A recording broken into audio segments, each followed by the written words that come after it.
अस्सलाम वालेकुम my dear students very interesting topic today, molecular formula. Students, इस topic को समझने से पहले ना हमें कुछ बेसिक बातों को जो ना समझना है ताकि आपको अच्छे से समझ आए। हमारे पास जो मैटर है ना, हर चीज़ मैटर से मिलकर बनी है। Each and everything is made of matter. Matter की एक प्योर फॉर्म होती है, एक इम्प्योर फॉर्म होती है। अगर प्योर फॉर्म में पाया जाता है ना, एग्जिस्ट करता है मैटर, तो वो हमारे पास सब्सटेंस है।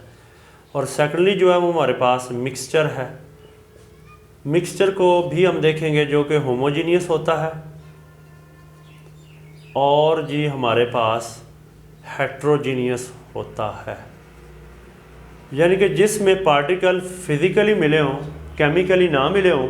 जैसे हमारे पास पेट्रोल है, मट्टी है, आइसक्रीम है, इस तरह की जो चीज़ें होती हैं, इसमें मुख्तलिफ़ चीज़ों को फिज़िकली कंबाइन किया हुआ है, यानी कि कोई बॉन्डिंग का लेना देना नहीं है, कोई पहले वाले बॉन्ड टूटे या नए बने, ऐसी बात नहीं है, कोई केमिकल रिएक्शन नहीं होता। ये हमारे पास मिक्सचर है। अगर प्योर फॉर्म में पाया जाता है तो वो हमारे पास एलिमेंट है, या जी हमारे पास है कंपाउंड है। एलिमेंट क्या चीज़ है? हर वो शय जो बिल्कुल प्योर हो, एक जैसे एटम से मिलकर बने, इवन कि उनका एटॉमिक नंबर भी सेम हो, तो वो शय हमारे पास एलिमेंट कहलाएगी। जो कि मोर देन 100 अराउंड अबाउट 118 है, जिसमें हमारे पास गोल्ड आ जाता है, हमारे पास सिल्वर वगैरह आ जाता है, आयरन आ जाता है, fluorine, chlorine, bromine, hydrogen, carbon, मुख्तलिफ़ किस्म के एलिमेंट्स होते हैं। और एलिमेंट्स को एक ख़ास इस तरह के सिंबल से शो किया जाता है।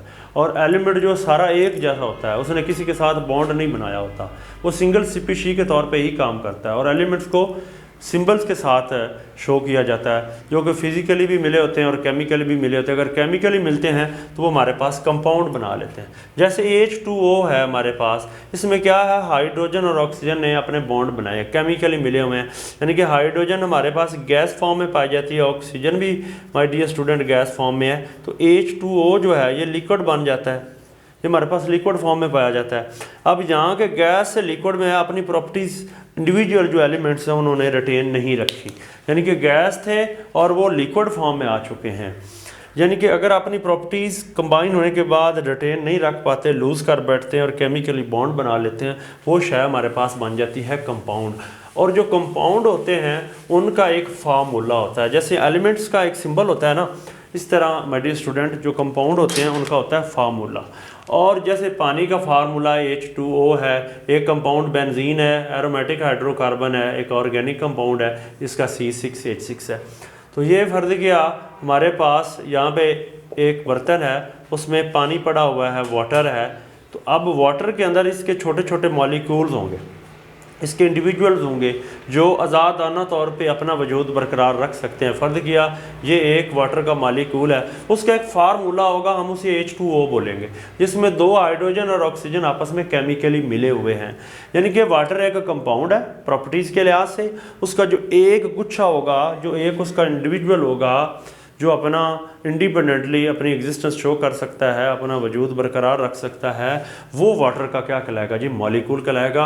और उसको लिखने का एक मुख्तलिफ सिंबल आपने में कंबाइन किए होते हैं, वो उसका फार्मूला होता है। इस तरह हमारे पास अगर बेंजीन हो तो ये उसका फार्मूला है। तो अब बेंजीन के अंदर 6 कार्बन है, 6 हाइड्रोजन है। बेंजीन हैज़ C6H6, यानी कि 6 carbon 6 hydrogen. Water has 2 hydrogen and 1 oxygen. This formula is known as molecular formula या molecular formula. The formula which gives the actual number of atoms present in the molecule is called molecular formula. यानी कि एक molecule के अंदर जितने number of atoms होते हैं originally actual में पाए जाते हैं, असल में पाए जाते हैं, वो जो फार्मूला कहलाएगा वो कहलाएगा मोलेकुलर फार्मूला। जैसे हमारे पास बेंजीन का फार्मूला C6H6 है, ग्लूकोज का C6H12O6 है, and sulphuric acid has its molecular formula और केमिकल फार्मूला इज H2SO4। यानी कि इस तरह के वाटर के अंदर H2O बेशुमार पाए जाते हैं। जितनी क्वांटिटी होगी उतने उसके वो वाले मॉलिक्यूल ज़्यादा होंगे, और मॉलिक्यूल्स को एक फार्मूला से लिखा जाता है, वो उसका मोलेकुलर फार्मूला कहलाता है। On the basis of properties, वो जिसका फार्मूला होता है वो कंपाउंड भी होता है, लेकिन उसको एक फार्मूला से लिखा जा सकता है, तो उसे हम मोलेकुलर फार्मूला बोलेंगे। इसी तरह हमारे पास है कुछ एक एम्पिरिकल फार्मूला जो सिंपल फॉर्म होती है, इसको डिटेल में तो हम एक और लेक्चर में देखेंगे। जैसे बेंजीन का C6H6 के बजाय CH लिख दिया और C6H12 के बजाय CH2O लिख दिया, यानी कि कार्बन टू हाइड्रोजन रेशो देखें अगर तो वो 6:6 थी, 6 कार्बन थी 6 हाइड्रोजन थी। लेकिन अगर हम इनको सिंप्लीफाई करते हैं, एक डिजिट पे डिवाइड करते हैं, सिंपल फॉर्म में ले आते हैं तो 1:1 है। तो अब कार्बन और हाइड्रोजन, कार्बन भी एक है हाइड्रोजन भी एक, तो मतलब 1:1 रेशो है। यहाँ पे 6:6 की रेशो थी, जो असल में हो वो हमारे पास मॉलिक्यूलर है और जो सिंपल में हो वो बेंजीन है।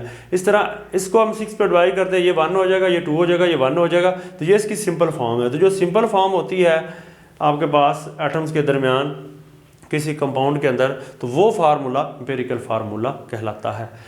एक रिलेशन है आगे कि मॉलिक्यूलर फार्मूला और एम्पिरिकल फार्मूला का आपस में क्या रिलेशन है। My dear student, molecular formula is equal to empirical formula, लेकिन n से मल्टीप्लाई करते हैं। अब n की क्या चीज़ है, ये एक मल्टीपल है जो कि मॉलिक्यूलर मास और एम्पिरिकल फार्मूला मास से ही आता है। यानी कि आप सिंपल कह सकते हैं कि बेंजीन का C6H6 से हम CH में आए तो हमने 6 पे डिवाइड किया, तो एक डिजिट जिस पे आप सिंपल करते हैं वही सच में n है। लेकिन वो आता कैसे है, मॉलिक्यूलर मास लेते हैं और एम्पिरिकल फार्मूला मास लेते हैं। अब मॉलिक्यूलर फार्मूला बेंजीन का है C6H6, आप इन पूरे का आप मास लें और ऐड करें।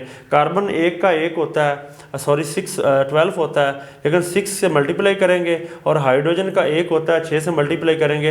अगर हम देखें तो हमारे पास ये 78 के राउंड अबाउट आता है।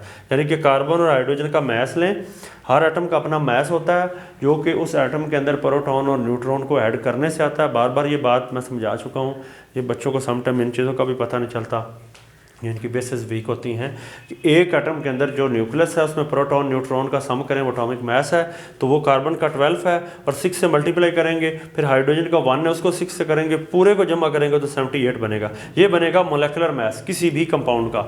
एम्पिरिकल फार्मूला मास जो उसका सिंपल फॉर्म से बनता है, यानी कि CH का देखिए, कार्बन का हमारे पास 12 है, हाइड्रोजन का 1 है, तो ये हमारे पास बनेगा 13। अब इसी बात को हम यहाँ पे लेके आ जाते हैं, यानी कि ऊपर हम रखते हैं 78 डिवाइडेड बाय 13, तो जब आप इसको डिवाइड करेंगे तो ये हमारे पास 6 ही आएगा। और इसी 6 को जब हम यहाँ रखेंगे, एम्पिरिकल फार्मूला CH है हमारे पास, और 6 से मल्टीप्लाई करेंगे तो फिर क्या बन जाएगा, C6H6 ही बन जाएगा। तो यानी कि molecular formula n into empirical formula होता है। अगर हम n की जगह उसको कैलकुलेट करें, उसका मोलेकुलर मास और उस कंपाउंड को और एम्पिरिकल फार्मूला पे डिवाइड करें तो n की वैल्यू आ जाएगी, और उस कंपाउंड का एम्पिरिकल फार्मूला से मल्टीप्लाई करें तो हमारे पास मोलेकुलर फार्मूला आ जाता है।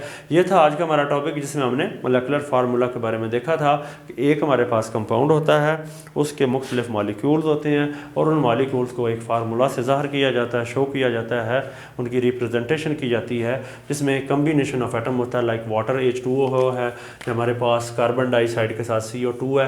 तो this is known as a molecular formula. और सिंपल फॉर्म में जो होता है वो माय डियर स्टूडेंट हमारे पास होता है empirical formula.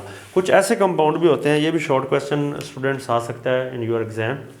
Name the compound which have same molecular and empirical formula, यानी कि मोलेकुलर और एम्पिरिकल फार्मूला सेम होगा। जैसे H2O है, ये सिंपल फॉर्म भी यही है, NH3 है, इसका भी सिंपल फॉर्म यही है, CO2 भी यही है, तो इनका मॉलिक्यूलर भी वही है, एम्पिरिकल भी वही है। हम इसको फर्दर सिंपल करेंगे तो हमारे पास H2O ही आएगा, कोई ऐसा डिजिट नहीं है जिससे हम इसको कर सकते हैं। 1 से करेंगे तो फिर भी वही आएगा, 2 से इसको कर सकते हैं, इसको नहीं कर सकते। इस तरह ये अमोनिया है, तो ये ऐसे कंपाउंड है CO2 है जिनका molecular formula and empirical formula same है। और कुछ ऐसे कंपाउंड होते हैं, आयोनिक कंपाउंड होते हैं, जिनका मोलेकुलर फार्मूला नहीं लिखते, सिंपली उनका आयोनिक फार्मूला लिखा जाता है, क्योंकि उनके दरमियान उनको इंडिविजुअल नहीं रह सकते, वो इलेक्ट्रोस्टैटिक फोर्स ऑफ अट्रैक्शन से 3 डायमेंशनली तौर पे पैक्ड होते हैं, जिसमें सोडियम के ऊपर पॉजिटिव होगा, ये नेगेटिव पॉजिटिव और नेगेटिव आयन 3D वे में एक दूसरे के साथ मिले होते हैं, इनका एक नेटवर्क होता है, इसलिए हम एक इंडिविजुअल लेके और उसका फार्मूला नहीं लिखते, इस तरह इनका मॉलिक्यूलर फार्मूला में मेंशन नहीं करते। ये था आज का हमारा टॉपिक है, जिससे हमने सीखा कि what is the molecular formula and what is the relation between molecular and empirical formula. उम्मीद है आपको समझ आई होगी। अल्लाह पाक आपका सबका हामी नसर हो। Thank you so much.